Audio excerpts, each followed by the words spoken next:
शान्ताकारं भुजगशयनं पद्मनाभं सुरेशं विश्वाधारं गगनसदृशं मेघवर्णं शुभांगं लक्ष्मीकान्तं कमलनयनं योगिभिर्ध्यानगम्यं वन्दे विष्णुं भवभयहरं सर्वलोकैकनाथं यस्य स्मरणमात्रेण जन्मसंसारबन्धनात् विमुच्यते। नमस्तस्मै विष्णवे प्रभविष्णवे। ओम नमो भगवते वासुदेवाय। श्री भगवानेर कृपाय आमरा आज आबार तार अनुपम लीला गाथा श्रीमद् भागवत महापुराणेर चतुर्थ स्कंदेर अंतर्गत त्रयोविंश अध्याय अर्थात 23तम अध्याय, जेखाने ध्रुवर भक्त ध्रुवेर वंशोद्भव पृथु नामक अन्यतम श्रेष्ठ क्षत्रिय राजार लीला आमरा वर्णना शुनेछि एवं समस्त राजकीय कर्तव्यादि करे तिनि एखन बानप्रस्थ आश्रमे प्रवेश करार सिद्धान्त नियेछेन।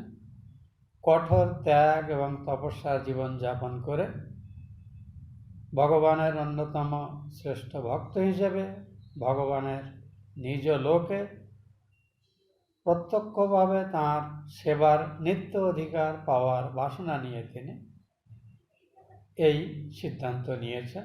তারই বর্ণনা এবং কিভাবে তিনি তার শরীর যোগীজনোচিত উপায়ে ত্যাগ করলেন, তার ধর্মপ্রাণা জীবন সঙ্গিনী রানী অর্চিও কিভাবে তার সাথে সাথে দেহত্যাগ করলেন, এই বিবরণটি এই অধ্যায়ের আলোচনা বিষয়। আমরা জানি বিদুরের জিজ্ঞাসার উত্তরে মৈত্রেয় মুনি বিদুরকে এই উপাখ্যান শোনাচ্ছেন। মৈত্র বললেন, সংযত চিত্ত পৃথু নিজে পৃথিবীতে অশেষবিধ অন্ন পুরো গ্রাম আদির বৃদ্ধি সাধন করলেন। পুর শব্দের অর্থ নগর বা সিটি, যা আমরা বলি আজকালকার ভাষা, আর গ্রাম অর্থ সমৃদ্ধ কৃষি প্রধান জনপদ, এটি বোঝায়। স্থাবর জঙ্গম সমূহের যথাযথ বৃত্তিবিধান, যা একজন শ্রেষ্ঠ রাজার উচিত করা। স্থাবর মানে গাছপালা জাতীয় প্রাণী যা এক স্থানে থাকে। স্থাবর সম্পত্তির মধ্যে ঘর বাড়ি পড়ে, আবার গাছপালাও পড়ে। জঙ্গম মানে চলমান প্রাণী, তার মধ্যে মানুষরাই প্রধান, কিন্তু এছাড়াও চলৎ শক্তি সম্পন্ন আরও জীব যারা আছে। পৃথিবীর রাজত্বে তিনি যে শুধু মানুষের সুখ সমৃদ্ধি বৃদ্ধি করেছিলেন তা নয়, বিভিন্ন ধরনের গৃহপালিত পশু এমনকি বন্য প্রাণীদের অনিয়ন্ত্রিতভাবে ধ্বংস সাধন ইত্যাদি যাতে না হয়, যাকে এখনকার ভাষায় জৈব সম্পদ রক্ষণ বলে বলা হয়, ওয়াইল্ড লাইফ প্রিজার্ভেশন, এসবই তিনি করলেন। যত রকমের মানুষ তাদের যার যা বিশেষত্ব সেই অনুযায়ী তাদের বৃত্তির ব্যবস্থা, যার ভিত্তিতে আমাদের বর্ণ ব্যবস্থা, এটি বংশানুক্রমিক নয় মোটেই, এটি হলো স্বভাবগত। যে যে ধরনের পেশায় স্বচ্ছন্দ বোধ করে সেটিই তার পেশা, এবং সেই হিসেবেই তার ঠিক হবে যে কোন বর্ণভুক্ত। ব্রাহ্মণ বর্ণগোত্রীয় হবে, ক্ষত্রিয়ভুক্ত হবে, বৈশ্যযুক্ত হবে অথবা শূদ্রযুক্ত হবে। সাধুদিগের ধর্ম, সৎ প্রকৃতির মানুষ যারা, সৎ সংযত ঈশ্বরনিষ্ঠ জীবনযাপন যারা করতে চায় তাদেরও তিনি সুব্যবস্থা করলেন। আবার যারা গারস্থ জীবনযাপন করতেই স্বচ্ছন্দ বোধ করে তারা যাতে ন্যায়সম্মত ধর্মসম্মতভাবে অসংযমী না হয়েও সংসার জীবন নির্বাহ করে তার ব্যবস্থা তিনি করলেন। এই রূপে ঈশ্বরের আদেশ সম্পূর্ণরূপে পালন করে ঈশ্বরের প্রতিনিধি রূপে রাজ্য শাসন করার পর বলা যায় যে জন্যে তার জন্ম হয়েছিল ঋষিদের প্রয়াসে, সেটি সম্পাদন করে এখন তিনি সেই প্রজাকুলকে, যারা কোনোভাবেই তাঁর বিদায় চাইছিল না, জানালেন যে তিনি বানপ্রস্থ আশ্রমে যাবেন। এবং সেটা শুনে প্রজারা এত মনকষ্ট পেল যে যেন তাদের চোখ মুখ দেখলে মনে হচ্ছে তারা আসন্ন এই অসাধারণ রাজার থেকে বিয়োগ ব্যথায় অত্যন্ত প্রায় কাঁদো কাঁদো ভাব, বিষণ্ণ হয়ে আছে। এইভাবে পৃথু গেলেন।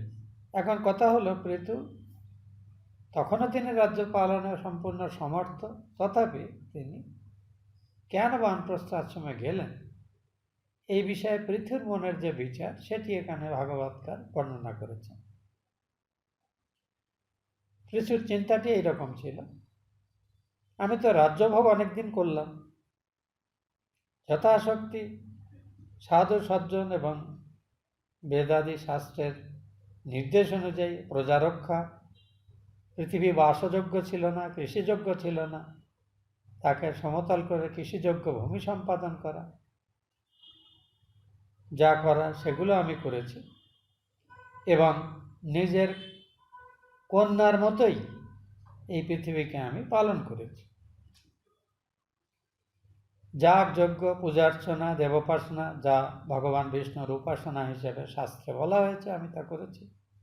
এবং আমার যজ্ঞে সাক্ষাৎ উপস্থিত হয়ে বিষ্ণু ব্রহ্মা রুদ্রাদি দেবতা প্রত্যক্ষভাবে আমার নিবেদন করা যজ্ঞাংশটি গ্রহণ করেছেন, আশীর্বাদ করেছেন আমাকে। কিন্তু তার মনে এই চিন্তা হলো, তিনি প্রশাসক হলেও অসাধারণ সাধক ছিলেন, তাই এই রাজ্য শাসনের তিনি কর্তব্য হিসেবে করেছেন, অনাসক্তভাবে করেছেন। তাই তার মনে হলো, ঋষিরা বলে থাকেন, সাধু সজ্জনরা বলে থাকেন যে একজন মানুষের মানুষ হিসেবে শ্রেষ্ঠতা তখনই সম্পাদন হয় যখন সে নিজের সাধন ত্যাগ তপস্যা গুণে এই জাগতিক সুখ সম্পদের মোহ থেকে নিজেকে সম্পূর্ণ মুক্ত করে সাক্ষাৎ ভগবানের নিজস্ব লোকে তাঁর পার্ষদ হয়ে নিত্য প্রত্যক্ষভাবে তাঁর সেবার অধিকার পায়, তারাই হল মনুষ্যকুলের রত্নস্বরূপ। ভগবান উৎসব অনুষ্ঠান আদি উপলক্ষে প্রজাকুলের সেবার মাধ্যমে পরোক্ষে আমার সেবা নিয়েছেন, কিন্তু প্রত্যক্ষভাবে তাঁর সেবাধিকার তো আমি পাইনি। কাজেই আমার মনে হয় এই জগৎ সংসারের প্রতি থেকে বিচ্ছিন্ন নিয়ে সম্পূর্ণ নিজেকে তাঁর স্মরণ মনন পূজায় নিজেকে নিয়োজিত করার এটি প্রত্যক্ষ সময়। তিনি তাঁর এই সিদ্ধান্ত নিজ ধর্মপত্নী অর্চি, রানী অর্চিকেও জানালেন। নির্দ্বিধায় অর্চি তাঁর সঙ্গে, যদিও অর্চি তাঁর সঙ্গে যেতে কিন্তু নাও যেতে পারতেন, কারণ বানপ্রস্থ আশ্রমের নিয়ম আছে, ধর্মপত্নী চাইলে স্বামীর সঙ্গে বানপ্রস্থ যেতে পারেন, নইলে তিনি সন্তানাদির কাছে থাকতে পারেন। দিস অপশন চাই। তো অর্চি তাঁর সাথেই যাওয়া ঠিক করলেন। তো এই তিনি মনে করলেন যে আমার পূর্বপুরুষ মহাত্মা ধ্রুব অসাধারণ রাজা হিসেবে নিজেকে প্রতিষ্ঠিত করার পরেও যেমন বানপ্রস্থ আশ্রমে গিয়ে ত্যাগ তপস্যা করে ভগবানের সাথে মিলিত হয়েছিল, আমি তাই করব। এই জন্যই পৃথু বানপ্রস্থ যাওয়ার সিদ্ধান্ত নিল। পূর্বে গারস্থ আশ্রমে রাজা পৃথু যেমন নিজ সমগ্র পৃথিবীর বিজয়ে অখণ্ডিত নিয়মে প্রবৃত্ত ছিলেন, বানপ্রস্থ আশ্রমে গিয়েও আরও বহু বানপ্রস্থী সেখানে যারা ছিল তাদের বিস্ময় উৎপাদন করে অত্যন্ত তীব্র তপস্যায় পৃথু নিজেকে নিয়োজিত করলেন, যেটা দেখে তাঁরাও বেশ বিস্মিত হলেন। তিনি একটি রাজা চক্রবর্তী রাজা, যিনি অসাধারণ সুখ স্বাচ্ছন্দ্যের মধ্যে বড় হয়েছেন, সারা জীবন কাটিয়েছেন, তিনি কি করে এসব কিছুর মোহ এইভাবে ত্যাগ করে সম্পূর্ণভাবে নিজেকে এই তীব্র তপস্যায় নিয়োজিত করে। এটা অন্যান্য যারা বানপ্রস্থী মুনিরা ছিলেন তাদেরও বিস্ময় উৎপাদন করে। এখানেই বলা হয়েছে কেন তিনি গেলেন পৃথু। রাজা পৃথু বৈকুণ্ঠ লোকে ভগবান বিষ্ণু নিজস্ব লোকে সাক্ষাৎ সম্বন্ধে কৃষ্ণ সেবা কামনা করেই তিনি এই উগ্র তপস্যায় প্রবৃত্ত হলেন এবং যত শীঘ্র সম্ভব এই শরীরটাকে, এই শরীরের প্রতি আসক্তিকে ত্যাগ করে এই শরীরটার থেকে নিজেকে মুক্ত করে তিনি ভগবানের পরম পদে মিলিত হবেন। এর জন্য তিনি কিভাবে তপস্যা করছেন তার সংক্ষিপ্ত বর্ণনা দেওয়া হয়েছে, যা আমরা অন্যান্য জায়গায় বিস্তারিতভাবে অন্য রাজর্ষিদের ক্ষেত্রে পড়েছি। বৈকুণ্ঠে সাক্ষাৎ সম্বন্ধে কৃষ্ণ সেবা কামনা করে কখনো কখনো তিনি শুধুমাত্র ফলমূল খেয়ে, অন্যান্য রান্না করা খাবার তো বর্জনই করলেন, শুধু ফলমূল খেয়ে দীর্ঘকাল কাটালেন। তারপরে ফলমূল ত্যাগ করে শুধুমাত্র শুকনো গাছের পাতা খেয়ে আহার করে তিনি দিনাতিপাত করলেন।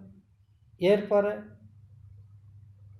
কয়েক পক্ষকাল ধরে মানে 15 দিন ধরে তিনি শুধুমাত্র জল পান করে থাকলেন, মানে সলিড ফুড একবারে ত্যাগ করলেন, শক্ত খাবার। তদনন্তর আবার তারপরেও কয়েক পক্ষকাল তিনি শুধুমাত্র বায়ু সেবন করে কাটালেন, জলও খেলেন না। এরই মধ্যে কয়েক বছর ধরে এটি চলছে। এরই মধ্যে গ্রীষ্মকালে তিনি ধীরভাবে পঞ্চাগ্নিক তপ অনুষ্ঠান করেছেন। আপনারা মায়ের জীবনে পড়েছেন পঞ্চতপা। মাঝখানে যেখানে বসে সাধক বা সাধিকা ভগবানের নাম স্মরণ মনন জপ প্রার্থনাদি করবেন, তার থেকে সমান দূরত্বে 4 কোণে 4টে আগুন জ্বলবে এবং মাথার উপরে সূর্য থাকবে। এই সূর্যের দিকে তাকিয়ে তিনি এই একাগ্র মনে এই চিন্তা করবেন, যেটি অত্যন্ত কঠোর তপস্যা বলে স্বীকৃত। তো এই পঞ্চতপার অনুষ্ঠান পৃথু করলেন সম্পূর্ণ মৌনব্রত অবলম্বন করে। বর্ষার সময় তিনি প্রবল বর্ষণকে অগ্রাহ্য করে বৃষ্টির মধ্যেও দাঁড়িয়ে তিনি বৃষ্টির মধ্যে থেকে তিনি ভগবানের মানে অখণ্ডভাবে ভগবানের নাম জপ স্মরণ মনন করতে থাকলেন। শীতকালে জলের মধ্যে আকণ্ঠ মগ্ন থেকে প্রায় গলা সমান জলে দাঁড়িয়ে শীতের সময় তিনি মন্ত্র জপ আদি করছেন। আবার খাট পালঙ্কের কথাই নেই, সে মাটিতে শুয়ে তীব্র ত্যাগ তিতিক্ষা, বাক সংযম এবং দমগুণ যুক্ত হয়ে ঊর্ধ্বরেতা অবস্থায়, ঊর্ধ্বরেতা কথাটি বলার এখানে তাৎপর্য হল পৃথু গারস্থ আশ্রমে ছিলেন, সন্তানাদি ছিল, স্ত্রীও সঙ্গে রয়েছেন, কিন্তু কোনো অবস্থাতেই তিনি স্ত্রী সঙ্গ সম্পূর্ণরূপে বর্জন করলেন। ঊর্ধ্বরেতা অবস্থায় প্রাণবায়ুর সংযমনপূর্বক কঠোর তপস্যার অনুষ্ঠান করতে থাকলেন। পড়তেই আমাদের প্রায় অসম্ভব মনে হচ্ছে এই জিনিসটি একজন রাজ চক্রবর্তী রাজা কতখানি নিজেকে শারীরিক এবং মানসিকভাবে তীব্র ইচ্ছাশক্তিযুক্ত হলে, যার কাছে সমস্ত ভোগ সুখ সম্পদ সবই লভ্য, স্বেচ্ছায় পরিত্যাগ করে এইভাবে ভগবানের স্মরণ মনন নিজেকে নিয়োজিত করতে পারেন। এটা অত্যন্ত বিস্ময়কর। কিন্তু পৃথু এটি করলেন, আর এর যে ফল সেটিও খুব প্রত্যক্ষ হলো। পরেই বলা হচ্ছে সেটি। পূর্বেই পৃথুর কর্মবন্ধন ক্ষীণ হয়েছিল, কারণ তিনি অনাসক্তভাবে, শুধু কর্তব্যবোধে, নিরলসভাবে ভগবানের সেবা পূজা ইত্যাদি সব করেছিলেন। এর বর্ণনা আমরা এর আগের অধ্যায়ে এইভাবে পেয়েছি। 51 এবং 52 নম্বর শ্লোকে বলা হয়েছে, ওই দ্বাবিংশ অধ্যায়ে, মহারাজ পৃথু পৃথিবীব্যাপী রাজ্য সম্পদযুক্ত হয়েও যদিও গৃহস্থ আশ্রমেই অবস্থিত ছিলেন, তথাপি তিনি অহংকার শূন্য হয়ে কর্মফল সমুদায় ব্রহ্মে সমর্পণ পূর্বক অনাসক্ত ভাবে একাগ্র চিত্তে আত্মাকে প্রকৃতি হইতে পৃথক এবং কর্মের কেবল সাক্ষী স্বরূপ বুঝিয়া সূর্যদেবের ন্যায় সকল বিষয়ে নির্লিপ্ত ছিলেন। সূর্যের নির্লিপ্ততা কেমন? সূর্য কিন্তু পাপী পুণ্যবান সবাইকে সমানভাবে আলোক দেয়। স্বধর্মী বিধর্মী বলে তার কিছু নেই, প্রিয় অপ্রিয় বলে কিছু নেই, পবিত্র অপবিত্র বস্তু বলে কিছু নেই, সব কিছুর উপরে সূর্য আলোক বর্ষে। প্রকৃতির সব এজেন্সি যারা, বাতাস বলুন, জল বলুন, এরা সবাই কিন্তু এরকম, তারা অত্যন্ত নিরপেক্ষ। তো রাজা এইভাবেই রাজ্য শাসন করছে। এটি অসাধারণ, মানে রাজার বৈশিষ্ট্য। আপনারা গীতা যারা পড়েছেন দেখবেন ভগবান এই যে অনাসক্তভাবে কর্তব্য কর্মের কথাটি ঘুরে ফিরে বারবার এসেছে, এবং ভগবান শ্রীকৃষ্ণের সমস্ত জীবনও এই অনাসক্ত কর্মের কথা। তিনি বহু রাজাকে বন্ধন দশা থেকে মুক্ত করে রাজ্য ফিরিয়ে দিয়েছেন, কিন্তু নিজে কখনো রাজা হওয়ার চেষ্টা করে, এবং সেটি করেছেন সর্বসাধারণের কল্যাণের জন্য। নিষ্ঠুর প্রকৃতির রাজাদের মধ্যে বিভাজন সৃষ্টি করে সুকৌশলে তাদের শক্তি ক্ষয় করে ধর্মপ্রাণ রাজাদের মাধ্যমে তাদের পরাজিত করেছেন অথবা তাদের বিনাশ করেছেন, যাকে বলা হয় পরিত্রাণায় সাধুনাম বিনাশায় চ দুষ্কৃতা, ভগবানের অবতার গ্রহণের উদ্দেশ্য সেটি করেছেন। তো ওখানে বারবার এসেছে ত্যক্ত কর্মফলাসঙ্গম নিত্য তৃপ্ত নিরাশ্রয় সন্তুষ্ট সততং যোগী সদা ময়ী তে বর্ততে। এরকম ধরনের অনেক শ্লোক গীতাতে পাবেন। যিনি নিত্য তৃপ্ত, তার জগৎ সম্পর্কে কোনো প্রত্যাশা নেই, কোনো কামনা নেই, নিরাশ্রয়, তিনি তার নিজের ভাগ্য সৌভাগ্য ভালো মন্দের জন্য কারোর উপরে নির্ভরশীল নন, শুধু নিজের উপরে, ভগবানের উপরেই নির্ভরশীল, সদা সন্তুষ্ট, মানে এটা চাই ওটা চাই, বাসনা কামনা সব তার মন থেকে নিঃশেষ হয়ে গেছে। এটাই সন্তুষ্ট সততম যোগী। এমন যে যোগী, সে শুধু অনন্য চিত্তে, সে শুধু আমাকেই চায়, সে আমাকেই প্রাপ্ত হয়।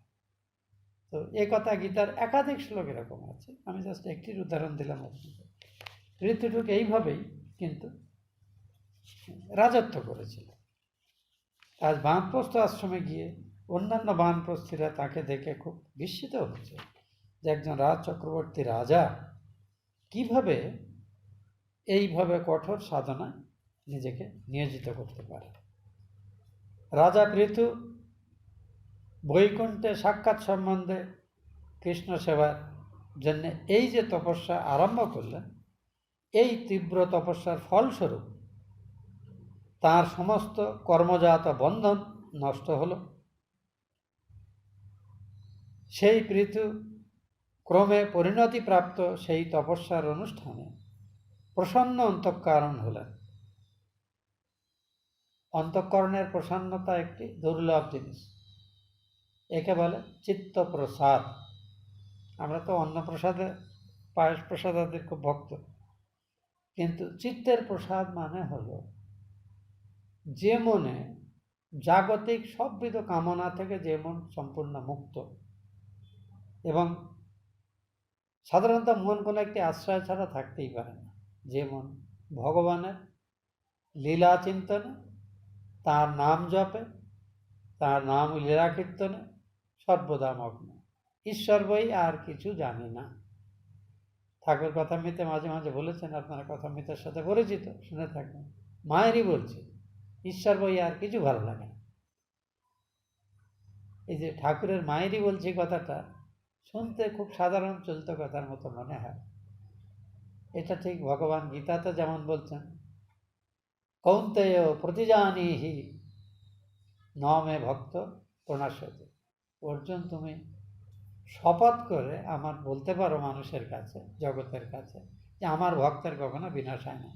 এই যে শপথ করে না, শ্রীরামকৃষ্ণ যখন মায়েরই বলছি কথাটি বলছেন, অ্যাকচুয়ালি তিনি বলছেন, তিনি যা বলছেন তা সত্যি সত্যি সত্যি, এর এতটুকু উন্নত হবে না। এই ঠাকুর মা স্বামীজির জীবন,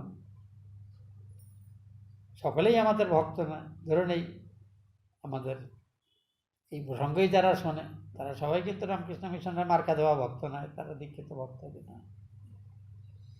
কিন্তু সনাতন ধর্মকে যদি বুঝতে হয়, ব্যবহারিক জীবনে সনাতন ধর্মের প্রকাশ অজস্র অনুকূল প্রতিকূল পরিস্থিতির মধ্যে কিভাবে প্রকাশ পায় একটি অসাধারণ চরিত্র অবলম্বন শ্রী ঠাকুর মা স্বামীজি এবং তাদের যে সন্ন্যাসী সন্তানরা, বিশেষ করে কয়েকজন গৃহী সন্তানও তারা প্রায় সন্ন্যাসীর ভাড়া, যেমন দুর্গাচরণ নাগ ইত্যাদি মাস্টারমশাই স্বয়ং, যারা একই সঙ্গে সংসারের কর্তব্য সুচারুরূপে করেছে, আবার তার সঙ্গে একেবারে বৈরাগ্যের চূড়ান্ত পরাকাষ্ঠাও দেখিয়েছে। এদের মাধ্যমে কিন্তু ঈশ্বর নির্ভর জীবন বলতে ঠিক কি বোঝায় তার দৃষ্টান্ত বোঝা যায়। তো স্বপার্শ্বদ শ্রীরামকৃষ্ণ এই সনাতন ধর্মকে ব্যবহারিক জীবনে আজকের যুগে সেভাবে উপস্থাপন করা সম্ভব সেটি দেখিয়েছে। এখানে পৃথু সম্পর্কে বলা হচ্ছে, যার কর্মবন্ধন ইতিমধ্যেই ছিন্ন হয়েছিল, কারণ তিনি অনাসক্তভাবেই সব কর্তব্য করেছিলেন, সেই পুরুষশ্রেষ্ঠ পৃথু ক্রমে পরিণতিপ্রাপ্ত সেই তপস্যার অনুষ্ঠানে প্রসন্ন অন্তঃকরণযুক্ত হলেন। যৌগিক প্রাণায়াম আদির দ্বারা তিনি তার নিজের যে রিপুগুলো, কাম ক্রোধ লোভ মোহ মদ মাৎসর্য, যে ষড়রিপু আমরা বলি, যেগুলো আমাদের উন্নততর জীবন বা সাধন জীবনের পথে সব থেকে বেশি বাধা সৃষ্টি করে, সেগুলোর উপরে সম্পূর্ণ প্রাধান্য যুক্ত হলেন। অর্থাৎ ইন্দ্রিয়গুলোকে যেন তিনি নিস্তেজ করে ফেললেন। রামকৃষ্ণদেব বলতেন যে ভগবৎ সাক্ষাৎকার হলে বা অন্তরে শুদ্ধ ভক্তি এবং বৈরাগ্য হলে মানুষের কাম ক্রোধ রিপুগুলো পোড়া দড়ির মতো হয়ে যায়। পোড়া দড়ি কীরকম? পোড়া দড়ি আপনার ওই একরকম বাজি আছে, চরকি বাজি, যেগুলো পুড়ে গেলে একটা ফুলে গিয়ে সাপের মতো হয়। এটা দেখতে সাপের মতো, কিন্তু আসলে ফোঁ দিলে উঠে যায়, ওটা ছাই মাত্র। ঠিক তেমনি যে ইন্দ্রিয় আর ওই জীবকে মায়ার বাঁধনে বা জাগতিক আকর্ষণে বাঁধতে পারে না, এই অবস্থা যুক্ত হয়। এতে প্রাণায়াম, যোগাভ্যাস, ভগবানের স্মরণ মনন নাম কীর্তনে সবই সাহায্য করে। ওই জন্য বেশি তত্ত্ব বিচার টিচার না করে শুধুমাত্র যদি জপাত সিদ্ধি জপাত সিদ্ধি জপাত সিদ্ধি মা যে বলেছেন, এটি যদি আমরা করে যাই, ধ্যান হোক না হোক, ধ্যান জপ জমে গেলে ধ্যান আপনি হয়ে যায়। ওই জন্য আলাদা করে চেষ্টা করার দরকার।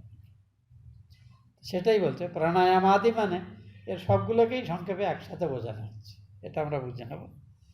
প্রাণায়াম দ্বারা কামাদি ছয় রিপুর সংযমন করে বিষয় বন্ধন ছিন্ন করলেন। কারণ বিষয় এবং মানুষের মনের মধ্যে যোগাযোগ, ইন্দ্রিয়গুলোই হলো যোগ সাধন। এই ইন্দ্রিয়গুলো নিষ্কৃত হলো, আর আপনাকে বাঁধতে পারলো, মনকে বিষয়ের দিকে আকৃষ্ট করার কোনো ক্ষমতাই থাকলো না ইন্দ্রিয়গুলো। পরে ভগবান সনত কুমার তাকে যে আধ্যাত্মিক উৎকৃষ্ট শুদ্ধ ভক্তিযোগের উপদেশ দিয়েছিলেন, তদ অনুসারে পরম পুরুষ শ্রী বিষ্ণুর আরাধনা করতে লাগলেন। আমরা ঠিক এর আগে পৃথুর শেষ যে যজ্ঞ, তার শেষে সেই চারজন ঋষি আসলেন, তারা সূর্যের মতো জ্যোতিষসম্পন্ন। এর আগের অধ্যায়ে আমরা পড়েছিলাম সনত কুমার পৃথুকে যে উপদেশ দিয়েছিলেন, পৃথু বুঝেছিলেন এখন আমার ওই যে যেমন বলা হয় সময় হয়েছে যাওয়ার, এখন বাঁধন ছিঁড়তে হবে। এই যে রাজ্য পাঠ সংসারের থেকে এ করতে হবে। তো তিনি কি করলেন? নিজের রাজ্যকে সন্তানাদের হাতে, তথা এই যে তিনি যখন জন্মেছিলেন গোটা পৃথিবীটা যেন একটা খরা, দুঃখ, দারিদ্র, অন্নাভাব সব কিছুতে পীড়িত ছিল। আজকে তিনি তাকে সুজলা সুফলা শস্য শ্যামলা করে নগর গ্রামাদের প্রচুর বৃদ্ধি ঘটিয়ে প্রজাদের সম্পদশালী করে যেন নিজের পুত্রদের হাতে নিজের কন্যাকে ন্যাস রূপে, এই প্রথম শ্লোকে বলা হয়েছে, ট্রাস্ট হিসেবে দিয়ে গেলেন যে এই যে পৃথিবীকে আমি তোমাদের কাছে রেখে গেলাম, তোমরা এই পৃথিবীকে এর থেকে আরও উপরই করবে, কিন্তু এর কোনো ক্ষতি সাধন যেন তোমাদের তথ্য না হয়, এইভাবে দিয়ে তিনি বানপ্রস্থ আশ্রমে গিয়েছেন। তখন শ্রী ভগবানের প্রতি একান্ত নিষ্ঠাসম্পন্ন সদাচারযুক্ত পৃথুর শ্রদ্ধাপূর্বক যত্ন করতে করতে ভগবান বিষ্ণুর প্রতি ঐকান্তিকে ভক্তির আবির্ভাব হলো। এগুলো হলো ভক্তি সাধনের পরে ধাপে ধাপে ধাপে ধাপে মনের এই অবস্থাগুলো আছে। একেবারে নিজের অবস্থায় দাঁড়িয়ে প্রথম অবস্থাগুলো কল্পনা করা ছাড়া আমাদের পক্ষে, কারণ আমরা এই অবস্থা থেকে বহু নিচে আছি, যে আমরা এটি বুঝতে পারবো না। কিন্তু মনে রাখবেন, ভগবত ভাবের সাধন ভজন নিবিষ্ট চিত্তে ঠিকভাবে করতে পারলে বাধা থাকবেই, প্রতিকূলতা থাকবেই, আত্মীয় স্বজন সবাই অনুকূল থাকে না। আপনি জব করতে চাইছেন, অন্যরা কজন যেন মনে করছে আমাদের সব কাজগুলো আটকে গেলে ইনি সব বন্ধ করে বসে আছে। আসলে সংসারে খুব হয়, একজন বলছে, অন্যরা বলছে দেখো এই নাক টিপছে, এদিকে এই কাজ বাকি, ওদিকে যাবে, ওদিকে বসে বসে কী করছে ঠাকুর করে কে জানে। খুব কমন সমস্যা, we continuously come across this problem. ভক্তরা আসে বলে না যেন ওই সময়টুকুর জন্যই তাদের যত সংসার সব আটকে গেছে। আসলে বলা হচ্ছে এই উপদ্রবগুলো থাকবে, ওই জটিলে কুটিলে না থাকলে লীলা পোষটাই হয় না। ঠাকুরের কথাটা মনে রাখবেন, জটিলে কুটিলে থাকবে, আপনি আপনার কাজ করে যাবেন, এটাই হলো কথা। শ্রী ভগবানের প্রতি একান্ত নিষ্ঠা সম্পন্ন সদাচারযুক্ত পৃথুর শ্রদ্ধাপূর্বক যত্ন করতে করতে ভগবান বিষ্ণুর প্রতি ঐকান্তিকে ভক্তির আবির্ভাব হল। এটার বিস্তারিত বিবরণগুলো অনেকটা সহজ করে নারদ ভক্তিসূত্রে বলা আছে, আপনারা হয়তো শুনেছেন এখানে কোনো কোনো মহারাজদের কাছে। অর্থাৎ তিনি প্রথমে বৈধি ভক্তির অনুষ্ঠান পূজা অর্চনাদি করেছেন, তারপর আস্তে আস্তে কিন্তু শুদ্ধ ভক্তির পর্যায়ে, পরাভক্তির পর্যায়ে তিনি উন্নীত হয়ে গেলেন। শ্রী ভগবানের পরিচর্যার দ্বারা শুদ্ধচিত্ত রাজা পৃথুর নিরন্তর বিষ্ণু স্মরণ হেতু পরিপূর্ণতা প্রাপ্ত ভক্তির প্রভাবে বৈরাগ্যযুক্ত এরূপ ব্রহ্মবিদ্যার আবির্ভাব হল, যে ব্রহ্মবিদ্যার বলে তিনি নিজ জীবকোষকে ছিন্ন করলেন। এই কথাটি শাস্ত্রীয়ভাবে ব্যাখ্যা করতে গেলে এটাই বোধহয় একদিনের একটা আলোচনার বিষয়, কিন্তু আগে যেহেতু আমরা পড়েছি, সংক্ষেপে আমরা যেটি বলতে চাই, আপনারা সৃষ্টিতত্ত্ব আমরা কয়েকবারই পড়েছি।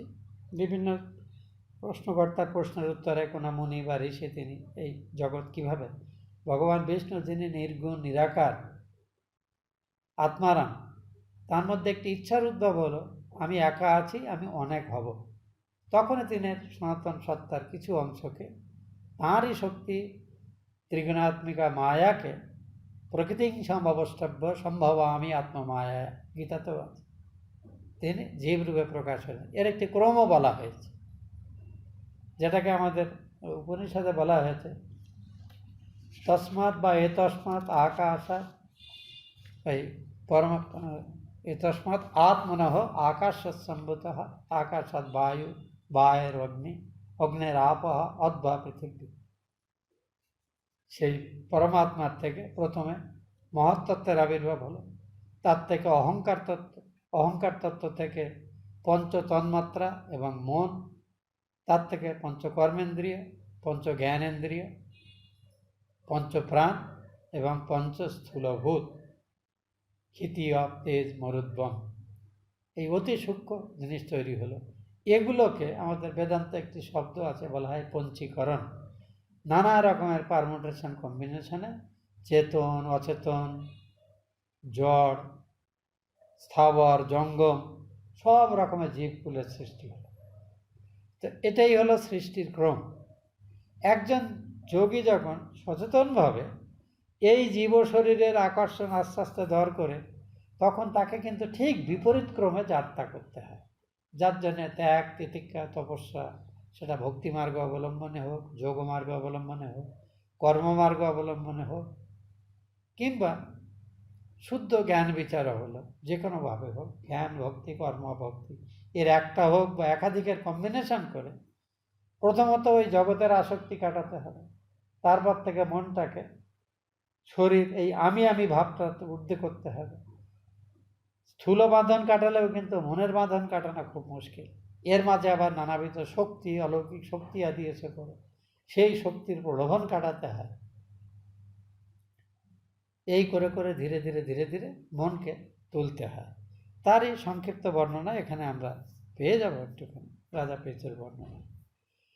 তো বিষ্ণু স্মরণে যে পরিপূর্ণতা প্রাপ্ত ভক্তির প্রভাবে বৈরাগ্যযুক্ত এরূপ ব্রহ্মবিদ্যার আবির্ভাব হলো, যে সেই সুতীক্ষ্ণ ব্রহ্মার বলে তিনি নিজ জীবকোষকে ছিন্ন করলেন। একে বলা হয় চিৎ জড় গ্রন্থিভেদ। চেতন এবং অচেতন প্রকৃতি এবং ভগবানের চৈতন্য সত্তার অংশ তা একসাথে মিলে জীবাত্মার উদ্ভব হলো। এই জীবাত্মা নিজের সঙ্গে এই প্রকৃতির উপাদান দিয়ে তৈরি শরীরটাকে আমি বলতে ভাবত। এটি কিন্তু আসলে জীবাত্মা সব কিছুর সাক্ষী। তিনি কর্মের দ্বারা প্রকৃতি থেকে উৎপন্ন শরীর মন বুদ্ধি আক্রান্ত হয়, জীবাত্মা আক্রান্ত হন না, তিনি সাক্ষী স্বরূপ। কিন্তু সাময়িকভাবে যতক্ষণ এই দেহের খাঁচাটি থাকে, এই দেহের খাঁচাটির সংক্ষিপ্ত পরিচয় হলো অহংকার।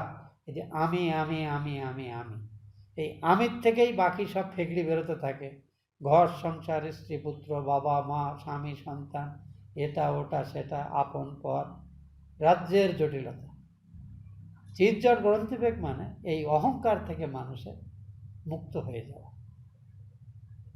এটা ঠিক ওই একেবারে ঝুনো নারকেলের সে মালা থেকে শ্বাসটা আলাদা হয়ে গেল, তখন তার ভেতরের জলটা একদম শুকিয়ে গেছে, তখন সেরকম অবস্থা। তখন যে বুঝতে পারে আমি শুদ্ধ আত্মস্বরূপ, এই শরীরটা থাকলো কি গেল তাতে আমার কিছু যায় আসে। পৃথু ঠিক সেই অবস্থাতে পৌঁছলেন। এই তীব্র ত্যাগ তিতিক্ষা যা তিনি বানপ্রস্থ আশ্রমে করলেন। রাজা পৃথু যে তত্ত্বজ্ঞান দ্বারা পূর্বকথিত লিঙ্গ শরীরের উচ্ছেদ সাধন করলেন, দেহে আত্মবুদ্ধিরূপ অবিদ্যার পরিপূর্ণ নিবৃত্তি এবং পরমাত্মা স্বরূপ ভগবান বিষ্ণুর যে প্রত্যক্ষ অনুভূতি তাঁর অন্তরে প্রকটিত হলো, তিনি নিরীহভাব, তাতে তিনি সমস্ত জগৎ থেকে, জীব থেকে, এমনকি নিজের পরিমাণ বুদ্ধি থেকে সম্পূর্ণ স্বতন্ত্র রূপে নিজেকে ভগবানের সাথে এইকাত্মভূত সত্তারূপে অনুভব করলেন। যোগী যতকাল পর্যন্ত শ্রীকৃষ্ণের কথা বিষয়ে রতিমান না হন, ততকাল পর্যন্ত যোগপতি দ্বারা তাঁর অপ্রমত্ততা অসম্ভব। তার মানে এখানে একটুখানি ভাষার কাঠিন্য আছে। সহজ কথাটা হল,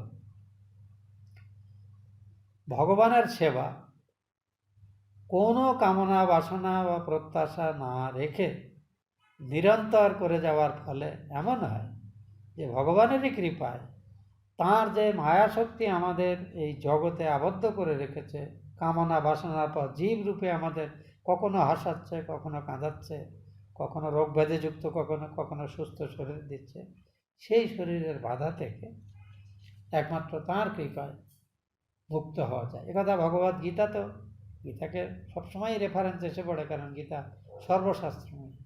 ভগবান বলছেন, দৈবী হি এষা গুণময়ী মম মায়া দুরত্তয়া মামেব যে প্রপদ্যন্তে মায়ামেতাং তরন্তি। আমার এই অলৌকিক শক্তি সম্পন্ন যে দৈবী মায়া, এটা এমনই তীব্র সমর্থযুক্ত যে তা বড় জ্ঞানী গুণী মানুষকেও নিজের বশে এনে রসাতলে নিয়ে যেতে পারে। কিন্তু আমি মায়াধীশ, মায়ার অধীশ্বর, আমাকে মায়া বশীভূত করতে পারে না। যে সর্বক্ষণ আমার নিরন্তর স্মরণ বর্ণনের মাধ্যমে আমাকে বার সব কিছুর প্রতি আকর্ষণ জয় করে, আমারই কৃপায় সে এই মায়ার যে তীব্র আকর্ষণ বা বন্ধন, সেটাকে অতিক্রম করতে পারে। তো পৃথুর ক্ষেত্রে সেটিই হলো। সেই বীরশ্রেষ্ঠ পৃথুরাজ ভগবানের পার্শ্বদরূপ নিজ দেহ বর্তমান রূপে মন নিবিষ্ট করে শুদ্ধ চিন্ময় ভাব অবলম্বনপূর্বক যথাকালে দৃঢ়রূপে, যাতে তার এই মন আবার এই শরীরের মধ্যে ফিরে না আসে, একেবারেই প্রতিনিধিত্ব করা শরীরকে, তিনি সচেতনভাবে নিজেকে শরীর থেকে শুধু মুক্ত নয়, এই আত্মার খাঁচাটার থেকে বেরিয়ে যাবে। এটি বড় রহস্যময় জিনিস। আমাদের বাউল গান আছে, আপনারা শুনে থাকবেন, কিন্তু আপনারা এইভাবে ভেবেছেন কিনা? খাঁচার ভিতর অচিন পাখি কেমনে আইসে যায়, গান শুনেছেন না? এই ভাবটিকেই কিন্তু বলা হচ্ছে জিনিসটা সম্ভব, কিন্তু ঠিক কিভাবে সম্ভব আমরা কিন্তু বুঝে উঠতে পারি না। এবং এটা বুঝতে গেলেই এই যে ভক্তিযুক্ত চিত্তে ভগবানের সাধন উপাসনা এবং স্রেফ কর্তব্য বুদ্ধিতে সংসাররূপী ভগবানের সেবা, স্বামীকে সেবা করবেন, ভগবানের সেবা করছেন ভাববেন, স্ত্রীর সেবা করবেন, ভগবানের সেবা করছেন, সন্তানের সেবা করবেন, আত্মীয় বন্ধুর সেবা করবেন, পাড়া প্রতিবেশী গরিব দুঃখীর সেবা করবেন। এই জগৎ ঈশ্বরেরই প্রকাশ, সেই ভগবানেরই সেবা করছি আমি নিরন্তর, যতক্ষণ তাঁর দেওয়া সামর্থ্য আমাকে সচল সক্রিয় সামর্থ্য সম্পন্ন রেখেছে। এই যে ভাব, এই ভাব নিয়ে নিরন্তর বাঁচা, এবং এরই ফাঁকে যখনই কর্তব্যের ফাঁক একটি হলো, তখন ভগবানের পা ধরা। অর্জুনের ক্ষেত্রে ভগবান বলছেন, মা মনুষ্মর যুদ্ধ চ, কর্তব্য থেকে তোমার অব্যাহতি নেই, আমাকে স্মরণ করো, তার সঙ্গে যুদ্ধও করো। সংসারে আমরা ঢাল তরোয়াল নিয়ে করছি না, কিন্তু আমরা যুদ্ধ ক্রমাগতই করছি, কারণ পরিস্থিতি অধিকাংশ সময় প্রতিকূল। কাজেই ঠাকুর বলছেন, এক হাতে ভগবানের পা ছুঁয়ে থাকবে আর এক হাতে সংসারের কাজ করবে। যখনই অবকাশ আছে দু হাতেই ভগবানের পাদপদ্ম আঁকড়ে থাকবে। এর থেকে সহজ করে আর কি বলা যায়?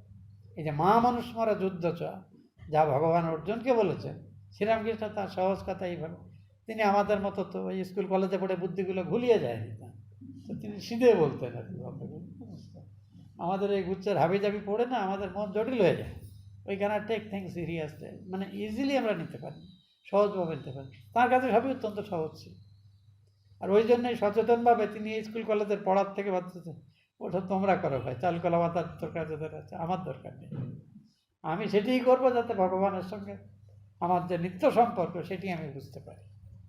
এবং আশ্চর্য, মানুষটি সেই সিদ্ধান্ত নিয়েছেন 8-10 বছর বয়সে। বাবা মা বলছে, তুই পড়াশোনা করছিস না, বামনের ছেলে, অন্তত পূজার চাটা শিখে তো বাঁচবে কী করে? তার বাপ ঠাকুর ধরে চিরকাল ওই খেলেছে। তিনি একেবারে চাঁচা ছোড়া ভাষায় বলেছিলেন, চাল কলা বাঁধা বিদ্যায় আমার কোনো দরকার নেই, প্রথম যা করতে হয় করে, আমি যে বিদ্যায় ভগবানকে জানা যায় তার জন্য পূজা অর্চনা জপ দান ছাত্র বল আমার কোনো আপত্তি নেই, ওর মধ্যে আমি যাব। এবং সারা জীবন তাই ধরে থাকলে, সারা জগৎকে তাই বলে গেলেন। ভাবুন, তিনি যদি তাঁর নিজের জীবন উদ্দেশ্য সম্পর্কে আবাল্যই যদি সচেতন না থাকতেন, কি করে এই বয়সে একটা ছেলে এরকম একটা সিদ্ধান্ত নিতে পারে? জগতের সব লোক একদিকে হাঁটছে, তিনি নিজের সঙ্গে একা অন্যদিকে হাঁটছে।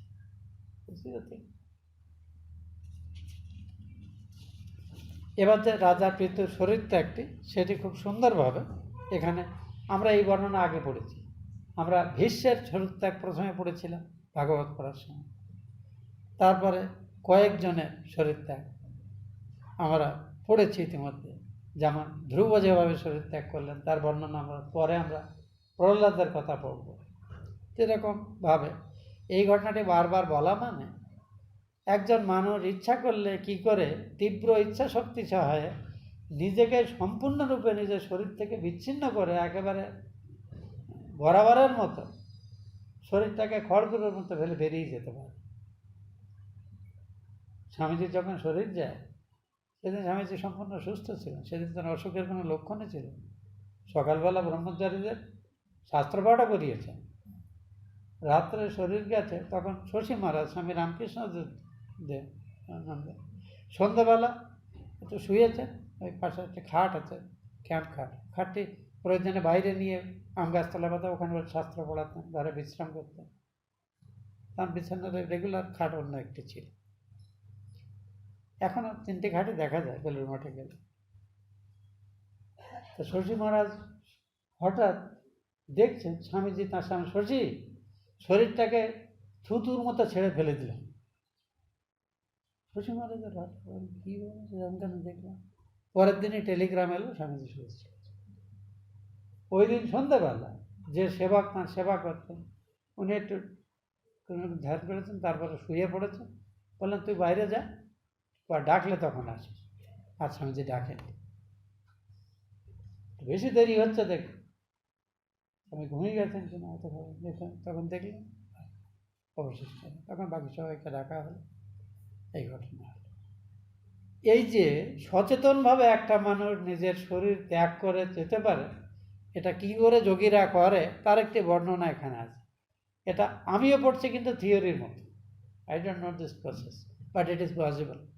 এবং ভারতে হাজার হাজার সাধক সাধিকা জন্মেছেন যারা তাঁদের জীবনে সচেতনভাবে এটি করেছেন। এখানে আমরা সেই বর্ণনাটা পড়ছি এখন। এটি বেশ একটি বড় শ্লোক আছে, মানে 5টি শ্লোকে, 14 থেকে 18 শ্লোকে এই অধ্যায়ে এটি বলা হয়েছে। রাজা পৃথু নিজের 2 পদের যুগল দ্বারা, পাঞ্চি যুগল দ্বারা, মানে গোড়ালি দুটোকে ঠিক মলদ্বারের নিচে স্থাপন করে সেটাকে মলদ্বারে প্রেস করে। পাঞ্চি যুগল অর্থাৎ মলদ্বার পীড়িত করিয়া মুক্তাসন অবলম্বন পূর্বক অতি ধীরভাবে প্রথমে মূলাধার চক্রস্থিত বায়ুকে, প্রাণবায়ুকে তদূর্ধ্ব স্বাধিষ্ঠান চক্রে উচ্চেজ করলেন। এই যে আপনারা নিশ্চয়ই জানেন আমাদের ষট চক্র ভেদের যে বর্ণনা যোগীরা দিয়ে থাকেন, মূলাধার, স্বাধিষ্ঠান, তারপরে মণিপুর যেটি নাভিতে অবস্থিত, তারপরে অনাহত যেটি আমাদের বক্ষস্থল সংলগ্ন, তারপরে বিশুদ্ধ চক্র যেটা কণ্ঠস্থ, আজ্ঞা চক্র যেটা ভ্রূমধ্যে, তারপরে সহস্র। এই 7টি স্টেজ থাকে। এখানে দেখুন সেটি বর্ণনা আছে এরকম। রাজা পৃথু নিজ পদযুগলের পঞ্চযুগল দ্বারা পায়ু বা মলদ্বার পীড়িত করে মুক্তাসন অবলম্বন পূর্বক অতি ধীরভাবে মূলাধারস্থিত প্রাণবায়ুকে তদূর্ধ্ব স্বাধিষ্ঠান চক্রে সঞ্চারিত করলেন। স্বাধিষ্ঠান চক্র থেকে তাকে মণিপুর চক্রে নাভিদেশে স্থাপন করলেন। তারপরে তাকে ক্রমশ অনাহত চক্র হৃদয়ে সন্নিবিষ্ট করলেন। তারপরে হৃদয় থেকে সেটিকে উত্থিত করে বিশুদ্ধ চক্র, কণ্ঠ সংলগ্ন বিশুদ্ধ চক্রে উন্নীত করলেন। তদীয় অগ্রভাগ এবং তাকে ভ্রু মধ্যে আজ্ঞা চক্রে প্রাণবায়ুকে স্থাপন করলেন এবং আজ্ঞা চক্র থেকে প্রাণবায়ুকে উত্তোলন করে ব্রহ্মরন্ধ্রে সহস্রার পদ্মে সন্নিবিষ্ট করলেন। যে যে মুহূর্তে তিনি প্রাণবায়ুকে ক্রমশ উপরে নিয়ে আসলেন, ওই অংশগুলো ধীরে ধীরে সম্পূর্ণ কিন্তু নিস্তেজ হয়ে গেল। ওখানে কোনো ক্রিয়া তার অনুভূতিতে আসল না। ক্রমে সেই বিষয়ে আর তাঁর স্পৃহা রইল না। অনন্তর শরীরস্থ বায়ুকে মহাবায়ুতে এবারে তিনি এই যে সূক্ষ্ম মহাভূতের পঞ্চীকরণ দ্বারা পঞ্চ স্থূলভূত হয়, স্থূলভূতের উপাদান দিয়ে শরীর তৈরি হয়, এখন তিনি নিজেকে, আমরা কিন্তু যখন মারা যাই আমরা সচেতনভাবে এটি করি না, প্রাকৃতিকভাবে আমাদের শরীরটা বিশ্লিষ্ট হয়। সেটা সমাধিস্থ করলেও হয়, হিন্দুদেরও কিন্তু সমাধির রীতি আছে, তোমার মুসলমানরা কবর টবর দেয়, তো তেমনি আছে। আবার জল সমাধি দেওয়া, আস্তে আস্তে এই উপাদানটি স্বাভাবিকভাবে বিস্তৃত। আমরা স্বেচ্ছায় এটি করতে পারি, কিন্তু সচেতনভাবে কিন্তু এটি ধাপে ধাপে ধাপে ধাপে এই শরীর থেকে উত্তীর্ণ করে তারপরে তিনি স্থূল শরীর ত্যাগ করে সূক্ষ্ম শরীরে প্রবেশ করছেন। এবং এই সূক্ষ্ম শরীরে থেকে যে সূক্ষ্ম পঞ্চভূতে পঞ্চতন্মাত্রায় লীন করা, সেটি বলা হচ্ছে। ক্রমে শরীরস্থ বায়ুকে, প্রাণবায়ুকে মহাবায়ুতে, ক্ষিতিকে মহাক্ষিতিতে, তেজকে মহাতেজে, আকাশকে মহাকাশে, জলকে মহাজলে বিভক্ত রূপে যথাস্থানে একীভূত করে লয় করলেন। এই রূপে মহাক্ষিতিকে মহাসলিলে, महासलिल के महातेजे, महातेज के महावायुते, महावायु के महाकाशे उद्भव क्रम अनुसारे लय करलेन। এই রূপে আবার মনকে ইন্দ্রিয়ে, ইন্দ্রিয়গুলিকে তন্মাত্রে এবং অহংকার, অহংকার দ্বারা আকাশ সহিত ইন্দ্রিয়গুলিকে অহংকারে লীন করে উহাকে মহত্তত্ত্বে লীন করলেন। পরে সর্বগুণের একত্র অবস্থিতি সম্পন্ন মহত্তত্ত্বকে মায়াময় জীবোপাধি মায়ায় বিলীন করলেন। এই যে পঞ্চবিংশতি তত্ত্ব, যেটা আমরা ঠাকুর কথামৃতে বারবার বলছেন, বা চতুর্বিংশতি তত্ত্ব বলা হয়, পরমাত্মাকে যদি একটি তত্ত্ব হিসেবে নেওয়া হয় তাহলে পঞ্চবিংশতি হয়, নইলে চতুর্বিংশতি তত্ত্ব, যেখানে প্রথমে পরমাত্মাকে মহত্তত্ত্ব, তারপরে অহংকার তত্ত্ব, তারপরে মন এবং পঞ্চতন্মাত্র, তারপরে পঞ্চস্থূলভূত, পঞ্চকর্মেন্দ্রিয়, পঞ্চজ্ঞানেন্দ্রিয়, পঞ্চপ্রাণ, পঞ্চ এই যে স্থূলভূত, এইভাবে মোট 24টি তত্ত্ব, অর্থাৎ 24 ক্যাটেগরি হিসেবে সংক্ষিপ্ততম রূপে কিভাবে পরমাত্মা তাঁর ত্রিগুণাত্মিক মায়াকে আশ্রয় করে জীব শরীর রূপে নিজেকে ব্যক্ত করে। এবারে একটি শুদ্ধ জীব যে নিজেকে ভগবানের সাধন ভজন ক্রিয়ার ফলে আমি দেহ নই, মন নই, বুদ্ধি নই, চিত্ত নেই, অহংকার নই, আমি শুদ্ধ শিবস্বরূপ, সচ্চিদানন্দ স্বরূপ পরমাত্মা, এইভাবে জ্ঞান লাভ করেছে, সে ঠিক বিপরীত ক্রমে এই আকর্ষণগুলো থেকে জয় করে নিজেকে তোলে। এটা ওইভাবেই বলা হয় যে উপনিষদে বলা হয় তস্মাদে তস্মাৎ আকাশ আত্মন আকাশত সম্ভূত আকাশাৎ বায়ু বায়োর অগ্নি অগ্নের আপা অদ্ভব পৃথিবী।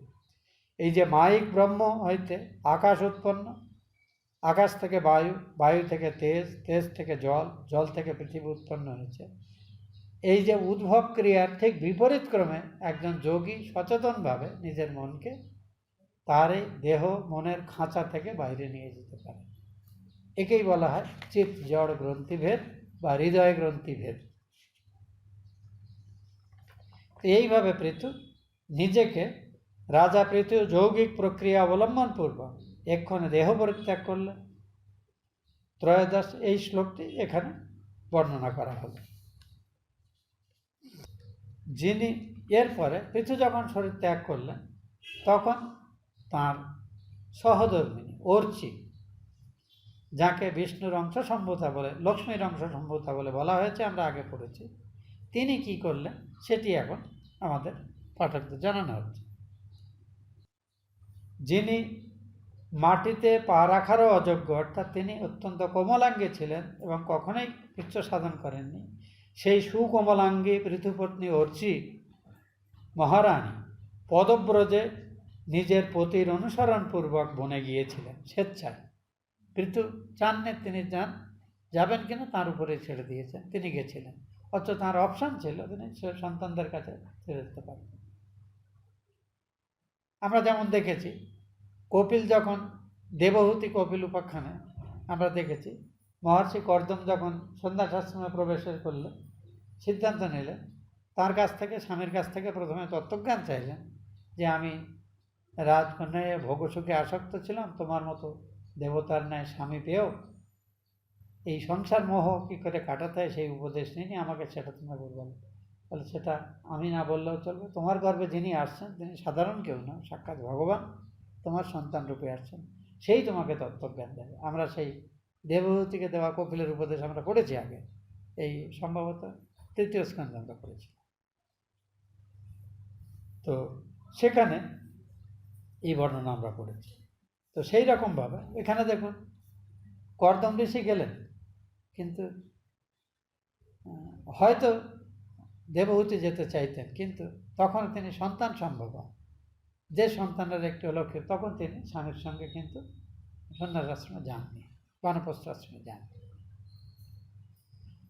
রাজ্ঞী অর্চির সেবার জন্য পতিকে যে কর দ্বারা স্পর্শ করিতেন এবং তদীয় পূজা সম্পাদন করিতেন, তাতেই পরিতিষ্ঠ থেকে স্বামীর আচরিত ভূমিশয়নাদি ব্রত, শ্রবণ কীর্তনাদি ধর্মে ঐকান্তিক নিষ্ঠা এবং স্বামীর আত্যন্তিক সেবা ও ঋষিজনচিত দেহযাত্রা হেতু নিরতিশয়ে কৃশতা প্রাপ্ত হইয়াও কাতর হইলেন না। ঠিক রাজা পৃথু যেমন যেমন চাইতেন তিনি সর্বতভাবে তাকে শুধু সেবা করে গিয়েছেন এবং রাজৈশ্বর্যে প্রতিপালিত হওয়া সত্ত্বেও তিনি স্বেচ্ছায় কিন্তু এই অত্যন্ত কঠোর তপস্বিনীর জীবন তিনি মেনে চললেন এবং এর ফলে তার যে সুন্দর দেহকান্তি সেটা আস্তে আস্তে অত্যন্ত ক্ষীণ হল, কিন্তু তার মনের প্রসন্নতা কিন্তু বর্তমান রইল। তিনি তার সামর্থ্য অনুযায়ী বর্তমানে তিনি অত্যন্ত একাগ্র চিত্তে তপপরায়ণ জীবনযাপন করছেন, সেই স্বামীকে কতভাবে তার পক্ষে সেবা করা সম্ভব তার ইচ্ছার অনুবর্তী হয়ে সেটি অর্চি করে গেলেন। এবং এই করতে করতে তিনি নিজেও তীব্র ইচ্ছাশক্তি সমর্থ হলেন এবং নিজের দেহের প্রতি সমস্ত আকর্ষণ থেকে মুক্ত হলেন। রাজা পৃথুর দেহত্যাগের পর পতিপরায়ণা অর্চি বসুন্ধরার এবং নিজের প্রিয় পতি পৃথুরাজের দেহ হইতে চেতনাদি জীবিত ধর্ম লুপ্ত হয়েছে এটি নিশ্চিত করার পর অল্পমাত্র রোদনপূর্বক বর্তমান পর্বতের সানুদেশে ওই দেহ চিতায় আরোপ করে, যখন দেখলেন এই দেহে আর কোনো রকমের প্রাণের স্পন্দন নেই তিনি নিশ্চিত হলেন, তখন তিনি নিজেই চিতা করে স্বামীর দেহকে সেই দেহে চিতাতে সমর্পণ করলেন। তার আগে অল্পমাত্র রোদনপূর্বক এই কথাটি পড়ে আমি একটা আন্ডারলাইন করেছিলাম।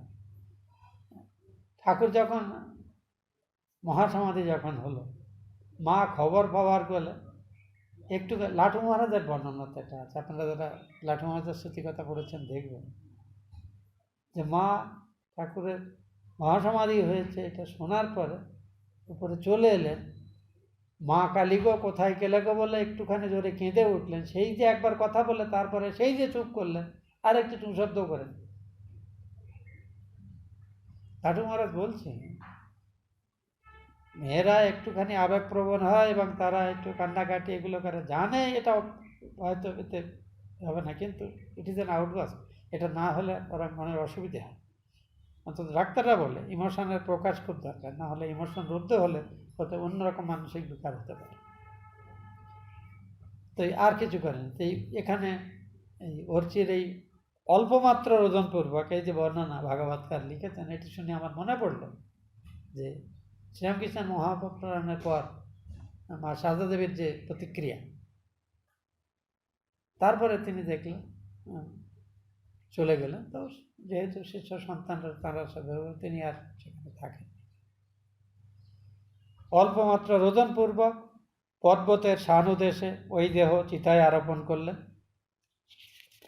অনন্তর রাজ্ঞী অর্চি প্রায়শ্চিত্তের যা যা বিধান তৎকালোচিত কার্য সম্পাদনপূর্বক নদীর জলে স্নান করে উদারকর্মা পতির উদ্দেশ্যে তর্পণ করলেন। এখানে একটা দেখুন পরিষ্কার বর্ণনা আছে, আমাদের অনেক সময় বলে মেয়েরা তর্পণ করতে পারে না ইত্যাদি কথা আবল তাবল লোকের শোনে। যখন ইচ্ছা হয় যথাবিধি তর্পণ করবেন, পরলোকগত সন্তান হোক, স্বামী হোক, বাবা হোক, মা হোক, শ্বশুর হোক, শাশুড়ি হোক, স্বচ্ছন্দে করবেন, কিচ্ছু অসুবিধা হয় না। এই দেখুন ভাগবতে পরিষ্কার বলছে। সন্তানরা তার জন্য বাবাকে জল দেবে কি দেবে না, খবর পেলে কি করবে কি করে না, কিন্তু অর্চি কিন্তু তার অপেক্ষা করেন, তিনি পরলোকগত এই স্বামীর জন্য তর্পণ করছেন। ইট ইজ ভেরি ইম্পর্ট্যান্ট, এই পয়েন্টটা নোট করেন। অদ্ভুত কর্মা পতির উদ্দেশ্যে তর্পণ জল দান করলেন।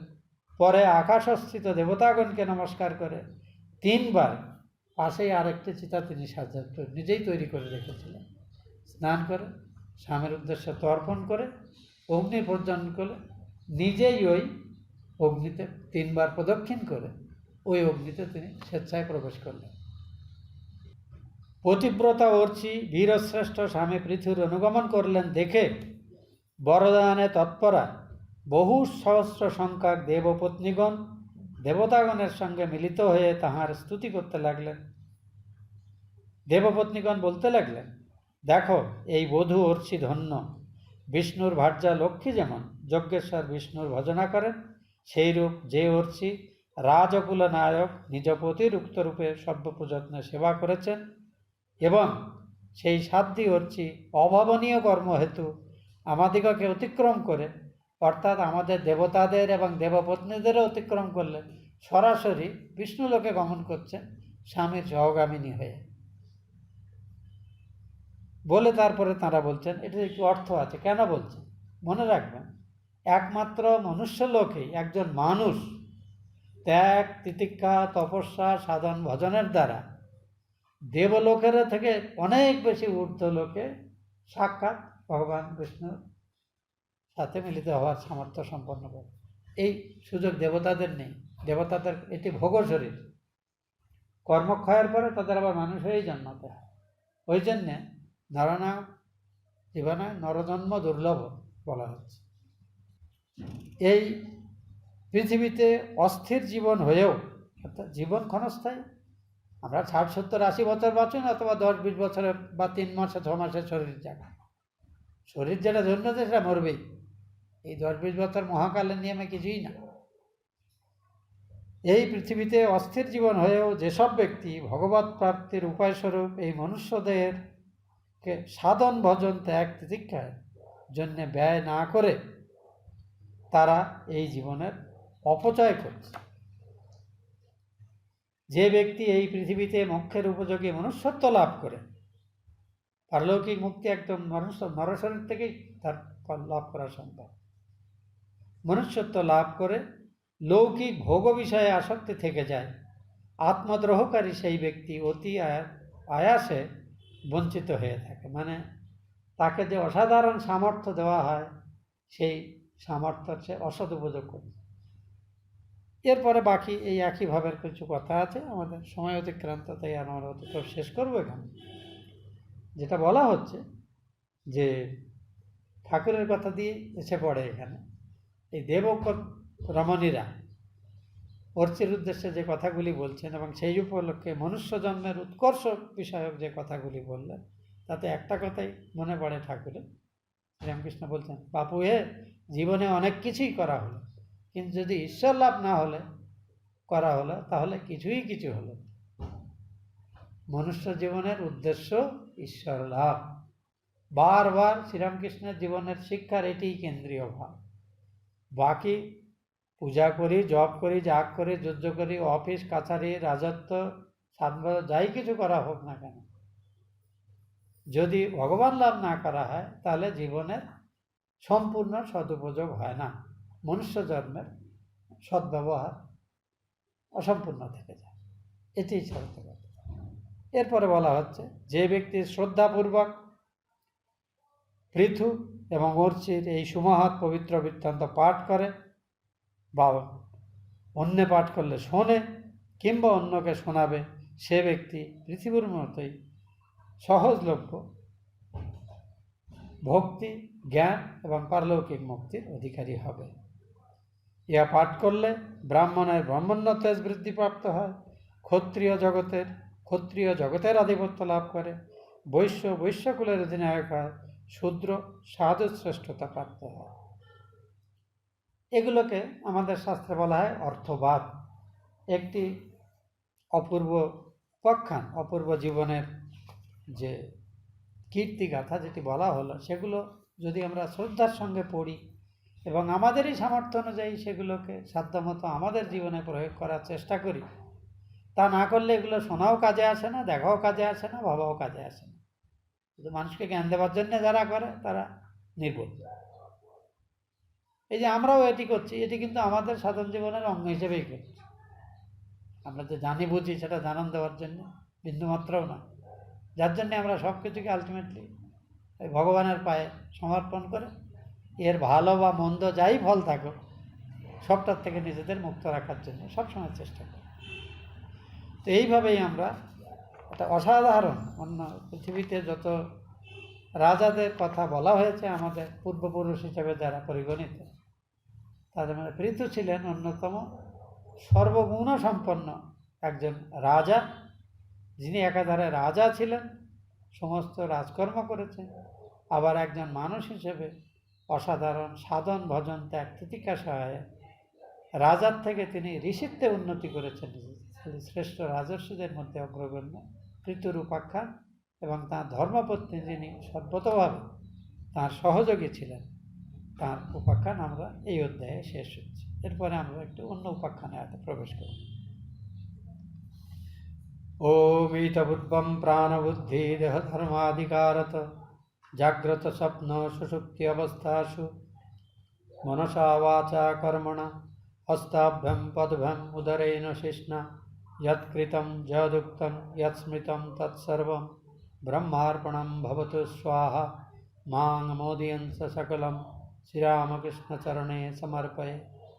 ॐ विधिहीनं क्रियाहीनं मन्त्रहीनं यदर्चितं मया निवेदितं भक्त्या परिपूर्णं तदस्तु मे। कर्मणा मनसा वाचा तत्प्रणान्न भवतिर्मम अंतःसारेण भूतानां दृष्टातं परमेश्वर। ओम शांति शांति शांति। हरि ओम तत्सत्। श्रीरामकृष्णार्पणमस्तु।